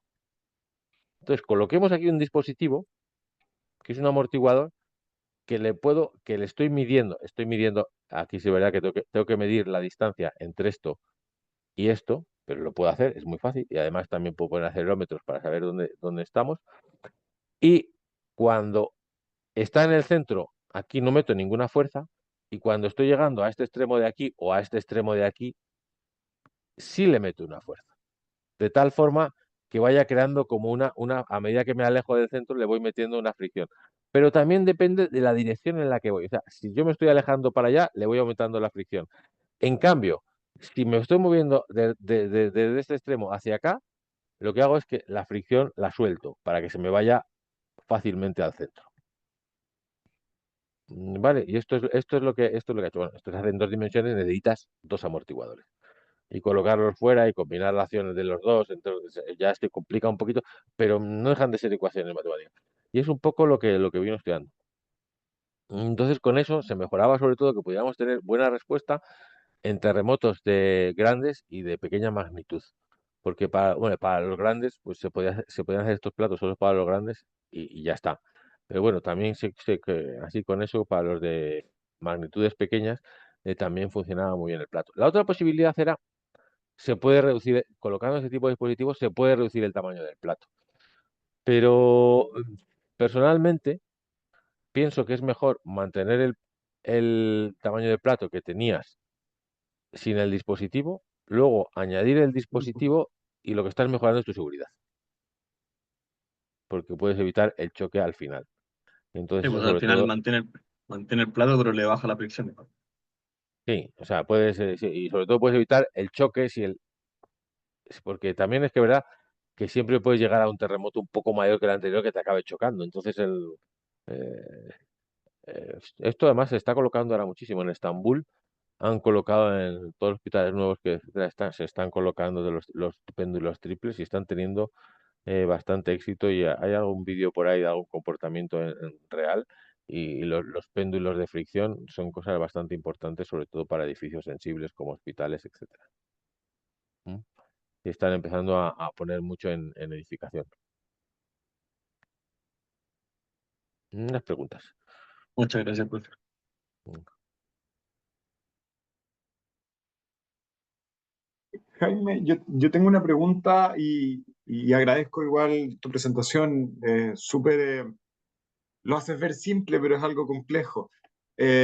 Y nos mostraste hartos elementos, ¿cierto? Nos mostraste, eh, por supuesto, el problema estructural que yo creo que nos podemos aproximar, y estoy hablando por nuestros estudiantes, la formación que les damos, pero te moviste también un dominio que es un poquito a veces como más lejano a los ingenieros civiles. Entonces, si nos puedes contar un poco de la conformación de estos equipos, de la adquisición de datos, de procesamiento, ¿no? No Mm. sé, ¿qué tan interdisciplinario es el equipo? ¿A qué otras disciplinas acuden? No sé si nos comentas algo. Bueno, mira, lo que sí te voy a decir es que lo que nos ha pasado desde que hicimos la primera monitorización y que por lo que creo que hemos tenido éxito en este campo es precisamente porque no hay gente que domine la monitorización desde el inicio al final. Nosotros en nuestro grupo está Iván, que es el catedrático de estructuras, pero él realmente no es ingeniero civil, ¿No? él es ingeniero industrial. Lo que pasa es que luego hizo una rama de construcción, etcétera y tal. Entonces él, toda la parte sensórica y todo, lo entiende muy bien. Porque aquí, ¿qué te está pasando? Dice, no, no, yo quiero medir, dice, ahora, yo quiero medir un puente y poder obtener sus modos de vibración, porque sus modos de vibración a mí me valen para identificar esa estructura y tratar de deducir la masa y rigidez que tiene, ¿no? Eso es lo que entiende un ingeniero civil. Exactamente, esa es la parte que entiende. Bueno, dice, bueno, y por eso os he contado que yo puedo colocar un acelerómetro y cuando se lo cuento a la gente, no se lo cree y dice, lo coloco. No, no hay ni vía de tren y yo te digo cómo vibra esa estructura. Digo, porque son tan sensibles. Digo, claro, entonces a un ingeniero civil eso nos resulta difícil pensar que eso puede ocurrir. De hecho, la pasarela que habéis visto en el laboratorio, la hemos estado, está con el laboratorio cerrado y por la noche, y la estábamos midiendo un fin de semana y tenemos las vibraciones, o sea, y no había nadie en todo el departamento, o sea, que se mueve, y se mueve, y se mueve durante todo el fin de semana, vamos, que sí, y la registramos. Entonces, ese conocimiento, bueno, pues viene de que hay que saber qué sensores podemos colocar en cada sitio. Y claro, la gente dice, no, yo te puedo vender unos sensores tal, sí, que te hacen NOMA. Dice, no, oiga, sensores que me hagan, con los que yo pueda obtener esos datos son muy pocos. Ahora mismo hay mucha gente que te quiere vender sensores inalámbricos que hacen maravillas y tal, pero es que no tienen esa resolución. Cada uno de nuestros sensores cuesta unos 1.200 a 1.500 euros. No sé cuánto es en vuestra moneda, pero esos son caros, ¿no? Entonces se necesitan, pero se puede conseguir eso. Entonces, sabiendo que puedes conseguir, ahora necesito un equipo que sea capaz de leer esos sensores. En nuestro caso, yo quiero leer a 5.000 hercios o lo que sea, entonces necesito un equipo de National Instruments, etcétera, que lee esos sensores y una parte muy importante de esos sensores a lo mejor es que estén sincronizados. Con un equipo inalámbrico, la sincronización a veces es difícil, porque claro, si yo mido un puente, si yo quiero sacar, espera, a ver, es que bueno, si yo quiero sacar el primer modo de flexión es así. Entonces, si yo tengo aquí en el centro, aquí, vamos a poner que aquí en el centro tengo dos sensores, pues se moverán los dos a la vez, a la vez. En cambio, si esos dos sensores a una frecuencia de 5 Hz, a esos mismos 5 Hz podrían estar haciendo esto. Entonces estaríamos hablando de torsión. Claro. Claro, entonces tengo que asegurarme que tengo una sincronización entre esos sensores suficiente para poder distinguir el tipo de modo que yo quiero estar identificando, etcétera. Y luego tengo que saber, o sea, es verdad que si yo estoy trabajando con una señal, estoy trabajando en un puente, tengo que saber en qué orden de magnitud me estoy moviendo, porque no todos los sensores cubren todo el espectro de frecuencia. Los sensores que nos movemos nosotros a partir de 0,5 hercios miden muy bien, pero las frecuencias a 0,1, 0,2 hercios me sería difícil conseguirla. Lo que pasa es que un edificio suele moverse por encima de eso. Y me miden hasta 200 hercios, bien, más que de sobra, o sea, porque normalmente lo que me preocupan a mí va a ser de 0, vamos a poner 0,2, 0,3 a 50, 100 hercios, si me miden muy bien, puedo obtener todas las frecuencias que a mí me interesen, ¿no?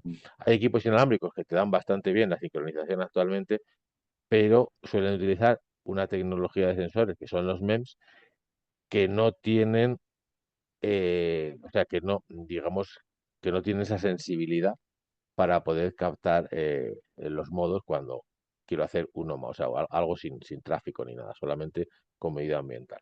En cambio, los MEMS los hemos utilizado en la pasarela de Valladolid porque se mueven muchísimo y como se mueven muchísimo, tienen sensibilidad suficiente para seguir esa pasarela. Bueno, de hecho, por la noche, cuando no pasaba absolutamente nadie, sí que teníamos problemas por la noche para identificar los modos. Pero durante el día, prácticamente tenemos medidas de todo el día, funciona muy bien. Entonces, bueno, pues una solución mucho más barata que se puede adaptar a este tipo de soluciones. Y luego es verdad que todo el tratamiento de datos es muy importante. Hay que saber lo que significa filtrar una señal, qué tipo de filtrado tengo que hacer, si me quiero quedar solo con un modo, pues debo filtrar para tener solamente ese modo en mi señal y luego poder hacerle un amortiguamiento, como he dicho, saber el amortiguamiento de ese modo. Si me quiero ir a otro, mi filtro me lo llevo a otro sitio, me quedo con reconstruyo, me quedo con mi filtro a otra frecuencia, reconstruyo mi historia temporal, solo lo que me haría para esa frecuencia, y esa es la historia temporal que tiene el edificio o el puente asociada a ese modo. Y entonces ahí puedo sacar el amortiguamiento y las formas modales de forma más fácil. Es verdad que ahí sí que hay un tratamiento matemático interesante para sacar las formas modales, ¿no?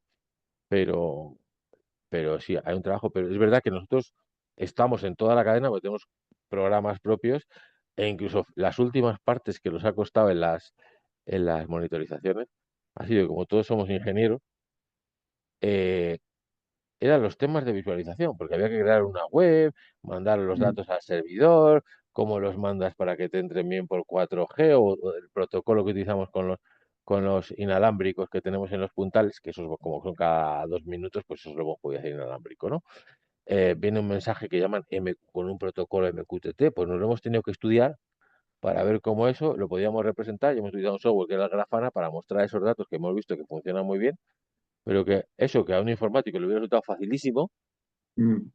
a nosotros, pero nos hemos puesto porque queríamos tener lo que era el sistema de principio a fin. Y eso ahora mismo nos está haciendo muy competitivos porque hay mucha gente, cuando te venden las monitorizaciones, los que son vendedores de equipos, etcétera, no, nuestro equipo hace esto y no sé qué, dicen, oye, pero de esto podríamos interpretarlo de esta otra forma. Ya no son capaces de decir, por ejemplo, cuando nosotros sacamos tensión en los cables, claro, medir frecuencia es muy fácil, pero sacar de frecuencia tensión. Bueno, para un ingeniero realmente dices, bueno, si solo me dedicara con la primera frecuencia, pues ya está, es un raíz de partido por ML y ya está, y se acabó. Pues como además estamos hablando de rigidez, pues el modelo de ajuste un poquito mayor, pero no deja de, pues, pero ese modelo de ajuste lo añadimos a nuestro sistema y es ahí donde le estamos dando valor a lo que estamos nosotros haciendo con respecto a lo que te pueden vender otras personas. Gracias, Jaime.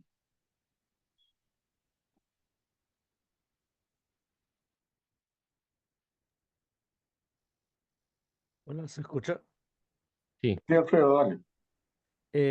Hola, que yo soy Alfredo, que tengo una consulta porque yo estoy haciendo un estudio para mi tesis similar, pero es en cuanto a elementos de hormigón y hormigón armado, que Ujú. utilizando los acelerómetros para medir las vibraciones. Sí. Eh, Tengo una consulta acerca de por qué decidieron como utilizar estos métodos como de procesamiento para los datos, porque yo estoy utilizando ahora unos códigos de SSI y de Sí. FFT en MATLAB para Sí. poder procesarlo. Sí. Entonces me gustaría saber por qué decidieron utilizar este otro método y como si tienen alguna recomendación que tal vez me podría dar como para continuar adelante, porque claro, es un campo en el cual no mucha gente como entiende o puede tal vez dimensionar como a gran escala cuando uno habla de utilizar acelerómetros. Sí, mira, no, la verdad es que el método de identificación que utilizamos nosotros para extraer los modos, de cuando estamos trabajando en pasarelas, etcétera, tú lo que has visto ahí en los modos, es un software propio que está hecho en MATLAB y de hecho utiliza el SSI, como bien has dicho, el subespacio estocástico, ¿no? Eh, Sí, sí. eh, sí, eso lo estamos utilizando y es por ejemplo, no, lo he enseñado en aquí. Todo esto está hecho con SSI. ¿vale? Por ejemplo. Todos estos son los puntos, tendríamos nuestros acelerómetros en 3 vanos de este puente y lo hemos extraído con esa tecnología. De hecho, yo esto lo venía haciendo porque estuve trabajando hace muchos años ya con la Universidad de Lovaina en Bélgica, que fueron los que me enseñaron de esta metodología y los que lo desarrollaron mucho. Y ahora hay mucho más código. De hecho, si quieres una solución abierta y completa para aplicar el SSI y que funciona bastante bien, últimamente nos hemos juntado con los italianos y hay un programa en Python que se llama NumPy, el pi con PY. Si lo buscas, lo puedes ¿Ok? encontrar, y es gratuito y utiliza el SSI y este hombre trabaja muy bien, chico relativamente joven, no me sale ahora el nombre, tengo en la cabeza, pero él y está evolucionando mucho los métodos de SSI, están haciendo también temas de clustering, etcétera, para discriminar mejor lo que serían los modos reales de los modos matemáticos que te introduce el sistema, ¿no? Entonces ese lo puedes utilizar y te vale de validación para lo que tú puedas estar desarrollando. Y en cuanto a tal vez como información o papers que me ha costado mucho encontrar al respecto en realidad, porque no es tan nuevo. Si tendrá algo que tal vez pudiera como ayudarme o algún lugar donde buscar más información al respecto. ¿Papers quieres? ¿De Sí, monitorización? Sí. sí, podría ser. Muchos, sí. Mira, mándame un, mándame un correo. ¿Ves cómo es mi nombre? Pues es todo en minúscula, con puntos, jaime.garcía.palacios @upm.es y te busco, o sea, tenemos alguna carpeta de información, etcétera, y te mando las referencias a los papers que puedan estar, así que sean, sobre todo que sean más claros en este tipo de Claro, sistemas. es que hay cosas muy confusas todavía. Está muy... Son difíciles de entender, sí. Sí, Perdón, es una copia de seguridad. Sí. es Jaime Punto García, punto Palacios, como se ve en el nombre. García.palacios. @UPM de Universidad Politécnica de Madrid, punto es. Punto es. ¿Así? Ujú, ujú. Muchísimas gracias. Nada.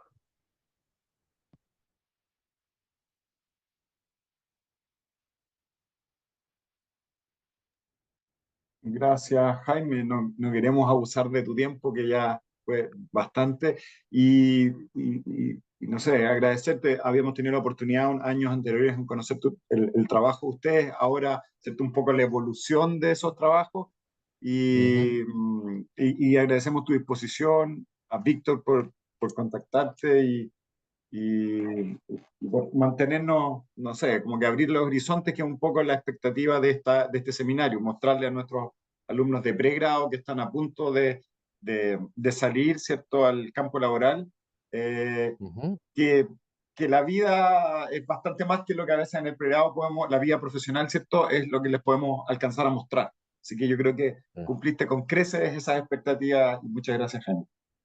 Nada, a vosotros por invitarme. A ver si la próxima vez hago de hidráulica para que lo podáis ver también. ¿Sí? Muy bien. ¿Por qué no? Siguiente día. Vale. Muy bien. Hasta luego. Gracias, ¿eh? Gracias. Buena Adiós. tarde para ustedes. Gracias. Chao, chao. Igualmente. Gracias. Adiós. Gracias.